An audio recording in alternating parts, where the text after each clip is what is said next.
नमस्कार, वंदे मातरम। मैं बलदेव राजपूत, दुर्ग, छत्तीसगढ़ से।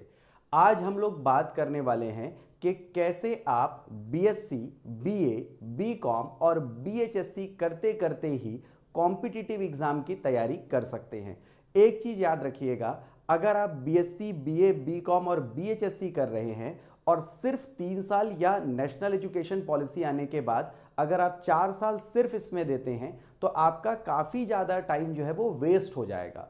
तो आज हम लोग ये बात करेंगे कि कैसे आप इन ग्रेजुएशन कोर्स को करते हुए कॉम्पिटिटिव एग्जाम की तैयारी कर सकते हैं। कॉम्पिटिटिव एग्जाम का सीधा सीधा मतलब है गवर्नमेंट जॉब की तैयारी कैसे कर सकते हैं, क्योंकि सभी को पता है कि अगर आपने गवर्नमेंट जॉब लगा डाला तो लाइफ झींगा लाला। सिंपल सा कॉन्सेप्ट है। 90% लोग जो ग्रेजुएट होते हैं उसके बाद कॉम्पिटिटिव एग्जाम या गवर्नमेंट जॉब्स के लिए जाते हैं, लेकिन अगर आप 12th के बाद से ही अगर कॉम्पिटिटिव एग्जाम में जाना चाहते हैं या बड़े अधिकारी बनना चाहते हैं तो आपको ग्रेजुएशन से ही मेहनत करना पड़ेगा। इसका फायदा आपको ये होगा कि आगे आने वाले टाइम पे जब आपका ग्रेजुएशन कंप्लीट हो जाएगा तो आपको एफर्ट्स जो है वो कम लगाने पड़ेंगे। तो सबसे पहले देखते हैं कि जो ग्रेजुएशन जो करते हैं जिस सब्जेक्ट में, उनके क्या क्या एम होते हैं। देखिएगा, अगर आप चाहे बीएससी कर रहे हो, बीए कर रहे हो, बीकॉम कर रहे हो या बीएचएससी कर रहे हो, तो आफ्टर ग्रेजुएशन आपके पास जो गवर्नमेंट जॉब के लिए जो करियर ऑप्शंस रहते हैं वो हैं यूपीएससी और PSC, union public service commission और पब्लिक सर्विस कमीशन। अगर यूपीएससी की मैं बात करूं तो जो सबसे ऊपर की जो पोस्ट रहती है वो होती है कलेक्टर की, और जो सबसे नीचे की पोस्ट होती है वो होती है तहसीलदार की।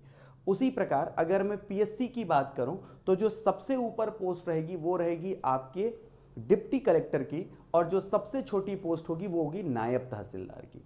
एसएससी की अगर मैं बात करूं तो एसएससी 2 एग्जाम कंडक्ट कराता है। एक होता है सीजीएल मतलब कंबाइंड ग्रेजुएट लेवल, और एक होता है सीएचएसएल मतलब जो 12th बेसिस पे जो एग्जाम निकलते हैं उनमें। ये ग्रुप सी और ग्रुप डी की वैकेंसी, ग्रुप सी की वैकेंसी अगर आप बोले तो ज़्यादा बेहतर रहेगा। तो ग्रुप सी और ग्रुप बी के जो पोस्ट हैं वो जो है वो एसएससी कंडक्ट कराता है।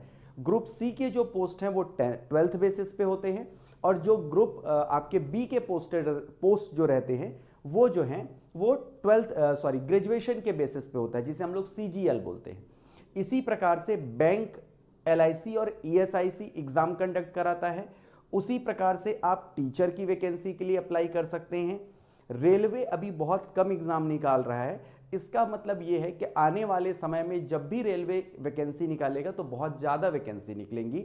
ये भी 2 स्तर पे होती हैं, एक होती है 10th और 12th लेवल पे, और दूसरी होती है ग्रेजुएशन लेवल पे। तीसरा जो है व्यापम, अगर आप छत्तीसगढ़ में हैं तो इस नाम से भली भांति परिचित होंगे। ये अलग अलग पोस्ट के लिए साल में लगभग 2 से 3 एग्जाम जो निकालता है, 3 से ज़्यादा एग्जाम निकलते हैं, लेकिन आप मिनिमम अगर माने तो लगभग 2 से 3 एग्जाम आप ले सकते हैं। पुलिस या आर्मी की जो वैकेंसी है वो भी निकलती है। आर्मी भी अलग अलग लेवल पे एग्जाम कंडक्ट कराती है, और जो पुलिस की वैकेंसी है वो 3 साल 4 साल में एक बार निकलती है। तो अगर मैं बात करूं तो यूपीएससी और पीएससी साल में एक एक एग्जाम निकालते हैं। एसएससी 2 एग्जाम निकालता है। बैंक जो है वो मिनिमम 2 एग्जाम निकालेगा। एलआईसी और ईएसआईसी 1-2 साल के गैप में निकालते हैं। टीचर की वैकेंसी आपके 2 साल, 3 साल, 4 साल के गैप में आती है। रेलवे की वैकेंसी काफ़ी टाइम से नहीं आई है, कोविड की वजह से और ज़्यादा पोस्ट बाकी हैं अभी, आने वाले समय में ये भी आएंगे। व्यापम साल में 2 से 3 एग्जाम, पुलिस भी है साल 2 साल 3 साल में एक बार एग्जाम निकालता है। तो इस प्रकार से गवर्नमेंट जॉब की जो है वो एक लिस्ट है जो नॉर्मली हमको देखने को मिलती है। अब देखते हैं कि इनको कोर्स करने के लिए आपको क्या क्या रिक्वायर्ड होगा। तो अगर मान के चलिए आप पीएससी, यूपीएससी की अगर तैयारी करना चाहते हैं या इनमें से किसी में भी चाहते हैं, तो मैं बता दूं, अगर आपको पीएससी, यूपीएससी की तैयारी करी तो आपका जीएस अच्छा होना चाहिए, मैथ्स अच्छा होना चाहिए, रीजनिंग अच्छा होना चाहिए। सारे अलग अलग जो क्राइटेरिया हैं वो आपको फुलफिल करने होंगे, तभी आप गवर्नमेंट जॉब के लिए क्वालिफाई करेंगे। तो उसके लिए एक कैसा रूटीन बनाएं जिससे हम ग्रेजुएशन करते करते ही अपना जो है गवर्नमेंट जॉब की तैयारी कर सके। तो उसके लिए सबसे पहले तो आपको अपना विभाग चुनना पड़ता है। अपना विभाग चुनने का मतलब ये है कि अगर आप कॉमर्स वाले हैं, मतलब बीकॉम अगर आप कर रहे हैं, तो आप बैंक, एलआईसी और ईएसआईसी की तरफ जा सकते हैं, तो आपको ज़्यादा कंफर्टेबल रहेगा। क्यों? क्योंकि ये जो बैंकिंग सेक्टर से रिलेटेड है वो आपका बीकॉम रहेगा। अगर आप यूपीएससी, पीएससी और एसएससी के लिए जाना चाहें तो आप बीएससी वाले भी हो सकते हैं, बीए वाले भी हो सकते हैं, क्योंकि इन दोनों के लिए क्या रहेगा कि आपका बीएससी वाले का मैथ्स और रीजनिंग अच्छा रहता है, जिससे उसको एसएससी में मदद मिलेगी, और बीए वाले का हिस्ट्री, इकोनॉमिक्स, इंडियन पॉलिटी ये सब अच्छा रहता है तो उसको यूपीएससी और पीएससी में एडवांटेज मिलेगा। उसी प्रकार अगर कोई बीएचएससी अगर कर रहा है तो उस कंडीशन पे रेलवे में भी वैकेंसी निकलती है, पुलिस में भी अलग अलग क्राइटेरिया में बीएचएससी मांगता है। तो मेरे कहने का सेंस ये है कि अपना विभाग चुने। अगर आपको लगता है कि आप एक टाइम पे एक ही एग्जाम फोकस कर सकते हैं तो इन एग्जाम में से जो आपके 11th में जो आपने सब्जेक्ट लिया था उसके हिसाब से इसमें से कोई एक सेलेक्ट करें। या अगर आप पीएससी यूपीएससी एक साथ कर सकते हैं, अगर आप एसएससी चाहे तो एसएससी के दोनों को एक साथ कर सकते हैं, अगर आप बैंक की तैयारी कर सकते हैं तो इन तीनों को कर सकते हैं, अगर आप इन तीनों की तैयारी कर रहे हैं तो रेलवे की तैयारी आपकी अपने आप हो जाती है और व्यापम की तैयारी अपने आप हो जाती है। मतलब अगर आप इन तीनों को अगर आप टारगेट कर रहे हैं और इसके हिसाब से अगर आप पढ़ाई कर रहे हैं तो रेलवे के लिए आपको स्पेशल तैयारी करने की जरूरत नहीं है, इन्हीं तैयारियों में से इसका आउटपुट भी निकल जाता है। तो अपना विभाग चुने। तो सबसे पहले तो आप ये डिसाइड कर लें कि आपको कौन से फील्ड में जाना है, उसके हिसाब से आप प्रिपरेशन करें। दूसरा है एक सही रूटीन बनाएं। एक सही रूटीन बनाने का मतलब ये है अगर आप 8 घंटे सोते हैं, 2 घंटे आपके दैनिक क्रियाकलाप हो जाते हैं, 4 घंटा अगर आप चाहें तो मालूम आपको कॉम्पिटिटिव एग्जाम के लिए देना ही होगा, और 10 घंटे आपके कॉलेज टाइम, होमवर्क, आने जाने का समय आप इस तरह से टाइम को बांट सकते हैं। पहले ही मैं क्लियर कर देता हूं, ये जो रूटीन है वो आपको अपने हिसाब से सेट करना है। नॉर्मली कई टीचर बोलते हैं 8-8-8 का कॉन्सेप्ट कर लीजिए या 6-6-6 का कॉन्सेप्ट कर लीजिए। बोलने और सुनने में बहुत अच्छा लगता है पर प्रैक्टिकली ऐसा पॉसिबल नहीं हो पाता। तो आप एक काम करें, एक सही रूटीन बनाएं अपने हिसाब से। मेरे हिसाब से बनाने की जरूरत नहीं है, किसी और यूट्यूबर के हिसाब से बनाने की जरूरत नहीं है। आपको अपने कंफर्ट जोन के हिसाब से अपना रूटीन बनाना है जिसमें मिनिमम 4 और मैक्सिमम 6 आवर्स जो हैं वो आप कॉम्पिटिटिव एग्जाम के लिए दे पाएं। तीसरा जो है अपने सिलेबस को समझें। अगर आप बैंकिंग सेक्टर में जाना चाहते हैं तो आपको स्पीड अच्छी होनी चाहिए। अगर आप एसएससी में जाना चाहते हैं तो आपकी एक्यूरेसी सही होनी चाहिए। अगर आप पीएससी यूपीएससी क्रैक करने चाहते हैं तो आपकी स्पीड प्लस एक्यूरेसी होनी चाहिए। तो इस प्रकार से अपने सिलेबस को समझना जरूरी है कि अगर मैं बैंक की तैयारी कर रहा हूं तो मुझे कैलकुलेशन जल्दी करना पड़ेगा, अगर मैं एसएससी की तैयारी कर रहा हूं तो मुझे एक्यूरेट रहना पड़ेगा, अगर मैं पीएससी यूपीएससी की तरफ जा रहा हूं तो मुझे दोनों चीजों पे ध्यान देना पड़ेगा। इसलिए अपने सिलेबस को समझना बहुत जरूरी है। अगर अगला पॉइंट आए तो है कमजोर विषयों पर ध्यान। अगर मैं बीएससी वाला हूं तो स्वाभाविक सी बात है मेरा मैथ्स और रीजनिंग बहुत अच्छा होगा, लेकिन बाकी सब्जेक्ट जैसे history, economics, Indian polity, geography ये कमजोर होंगे। तो मुझे क्या करना पड़ेगा, उन कमजोर विषयों पे ध्यान देना पड़ेगा। तो जिस सब्जेक्ट से भी आप आते हैं, अगर आपको लगता है कि आपका हिस्ट्री, इकोनॉमिक्स, इंडियन पॉलिटी ये सारी चीजें अच्छे हैं तो आप मैथ्स और रीजनिंग की तरफ ध्यान दीजिए। अगर आपको लगता है कि आपका इंग्लिश कमजोर है तो आप इंग्लिश पे ध्यान दीजिए। इंग्लिश जब भी मैं बोलता हूं तो बच्चों को यह लगता है कि आपको फ्लुएंट इंग्लिश बोलनी है।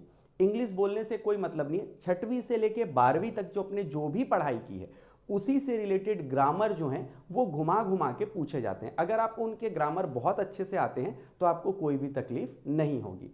तो अपने कमजोर विषयों को आपको खुद को समझना है और उस पर मेहनत करनी पड़ेगी। नोट्स को बनाएं। नोट्स बनाने का मतलब यह है कि आप अपने समझने लायक एक शॉर्ट नोट तैयार करें ताकि एग्जाम से एक हफ्ता पहले जब आपको प्रिपरेशन करनी हो तो आप 4 बुक खोल के ना बैठें। आप जो सेलेक्टेड नोट्स आपने तैयार किया वही पढ़ें ताकि आप कम समय में ज्यादा से ज्यादा कोर्स कवर कर पाएं। सॉल्व्ड पेपर, आजकल मार्केट में 10 साल के सॉल्व्ड पेपर अवेलेबल होते हैं। चाहे आप पीएससी का लें, यूपीएससी का लें, बैंक का लें, एसएससी का लें, आराम से आपको मार्केट में 10 साल के सॉल्व्ड पेपर मिल जाएंगे किसी भी पब्लिकेशन के। उन्हें सॉल्व करना चालू करें। सॉल्व्ड पेपर लेने का फायदा ये होगा कि अगर आपसे कोई क्वेश्चन नहीं भी बन पा रहा है तो आप उसके पीछे जो सॉल्व हुआ पोर्शन रहेगा उसको देख के आप सीख सकते हैं। तो आप कम से कम 10 साल का जो सॉल्व्ड पेपर है कम से कम रोज एक, जैसे अगर आप एसएससी की तैयारी करें तो रोज एक पेपर सॉल्व करने की आदत डालें। अगर आप बैंक की तैयारी करें तो कम से कम रोज एक पेपर जो है पूरा सॉल्व करें। एक पेपर का मतलब होता है, अगर आप बैंक या एसएससी की तैयारी करेंगे तो एक पेपर का मतलब होगा मैथ्स भी रहेगा, रीजनिंग भी रहेगा, जीके भी रहेगा। तो ये 4 पोर्शन मिला के एक पेपर बनेगा। तो हिंदी इंग्लिश भी रहता है, तो इस प्रकार 4 पोर्शन मिला के आपका एक पेपर बनता है। तो मिनिमम एक पेपर तो जरूर सॉल्व करें। इसके बाद आते हैं मोटिवेट रहने की कोशिश करें। नॉर्मली हमारे साथ दिक्कत ये आती है कि हम शुरू में बहुत जोश में तैयारी करते हैं कि भाई ये लाल बत्ती वाली गाड़ी में घूमेंगे, ये करेंगे, वो करेंगे। हम 2-4 मालूम मोटिवेशनल स्पीकर्स का क्या सुनते हैं, वीडियो देखते हैं और हम मोटिवेट हो जाते हैं। एक चीज याद रखिएगा, भोजन और प्रेरणा ज्यादा दिन नहीं चलते, ये खुद के ही चलेंगे। मतलब अगर आप सेल्फ मोटिवेटेड रह पा रहे हैं तभी आप जो है अपनी एग्जाम की तैयारी को कंटिन्यू कर पाएंगे। आप किसी वीडियो के भरोसे या किसी ने कुछ बोल दिया उसके भरोसे आप अपनी तैयारी नहीं कर सकते। इसीलिए आपको सेल्फ मोटिवेशन आना चाहिए। सेल्फ मोटिवेशन आपकी जो घर की आर्थिक परिस्थिति है या आपका जो पैशन है वही जो है वो आपका मोटिवेशन का काम करता है। तो अगर आपको मोटिवेट होना है तो आपको सेल्फ मोटिवेशन आनी चाहिए कि भाई मुझे पढ़ना है, मुझे करना है, मैं आज नहीं तो कल इस एग्जाम को क्रैक कर लूंगा। एक चीज हमेशा याद रखिएगा, 90% बच्चे तब एग्जाम की तैयारी छोड़ते हैं जब वो सिलेक्शन के बिल्कुल पास होते हैं।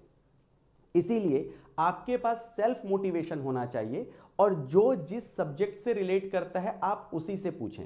फॉर एग्जाम्पल, अगर आपके दांत में दर्द है तो आप दांत वाले डॉक्टर के पास जाइए, ना कि जिसको हड्डी रोग विशेषज्ञ के पास अगर आप जाते हैं, जब हाथ जोड़ता है, पैर जोड़ता है, तो वो आपके दांत का इलाज कैसे करेगा। कहने का सेंस ये है कि जो जिसका स्पेशलिस्ट है आप वैसे लोगों से मिले, जैसे कि जिनकी जॉब अभी वर्तमान समय में लगी है उनसे बात करें। मतलब जैसे मान के चलिए आपके कोई फ्रेंड सर्कल में होंगे, अगर आप बैंक की तैयारी कर रहे हैं तो बैंकिंग सेक्टर में जो अभी करंट में जिनका सिलेक्शन हुआ है, या अगर आपके आसपास ऐसे लोग नहीं रहते तो आपने देखा होगा जो मंथली मैगजीन आती है, जैसे सामान्य ज्ञान दर्पण हो गया, प्रतियोगिता दर्पण हो गया, उसमें जिन बच्चों का सिलेक्शन हुआ रहता है उनका इंटरव्यू दिया रहता है। आप उस इंटरव्यू को पढ़ सकते हैं, लेकिन उस इंटरव्यू को एज इट इज अपने ऊपर अप्लाई मत कीजिएगा, क्योंकि हर इंसान के हिसाब से उसकी परिस्थितियां अलग होती हैं। तो ये कह पाना मुश्किल है कि भाई अगर वो 10 घंटा पढ़ता था तो मैं भी 10 घंटा पढ़ लूं, ऐसा प्रैक्टिकली पॉसिबल नहीं होता। आप उनकी कही गई बातों को अपने हिसाब से, अपनी सुविधा के हिसाब से उसको अरेंज करें और कोशिश करें कि जो उनकी अच्छी बातें हैं जिन्हें आप अप्लाई कर सकते हैं अपने जीवन पे, उस पर अप्लाई करें। तो अगर आप इन 8 बातों का ध्यान देते हैं और बीएससी, बीए, बीकॉम या बीएचएससी करते हुए रोज कम से कम 4 और ज़्यादा से ज़्यादा जितना आप निकाल सकें उतना घंटा अगर आप कॉम्पिटिटिव एग्जाम के लिए निकालते हैं तो ये तय है कि आफ्टर ग्रेजुएशन आपका सिलेक्शन होगा ही होगा। क्यों? क्योंकि आप 3 साल से थोड़ा थोड़ा ही सही लेकिन लगातार मेहनत कर रहे हैं। याद रखिएगा, सिलेक्शन उसका नहीं होता जो मालूम एक दिन में 20 घंटा 22 घंटा पढ़ता है। सिलेक्शन उसका होता है जो हर दिन 6 से 8 घंटा पढ़ता है। तो ये बहुत सिंपल सा कॉन्सेप्ट है। अगर आपको यूपीएससी, पीएससी, एसएससी इनसे रिलेटेड अगर आपको बुक्स जाननी है तो ये डिपेंड करेगा इस वीडियो की सक्सेस के ऊपर। अगर इस वीडियो पे व्यूज ज़्यादा आते हैं तो उस कंडीशन पे इन सब्जेक्ट्स के लिए कौन कौन से बुक्स जो हैं वो अच्छे रहते हैं उसको मैं आपको रिकमेंड कर दूंगा। मैं उम्मीद करता हूं कि आज का यह जो टॉपिक है वो आपको पसंद आया होगा। तो मिलते हैं अगले वीडियो में, तब तक के लिए जय हिंद, वंदे मातरम।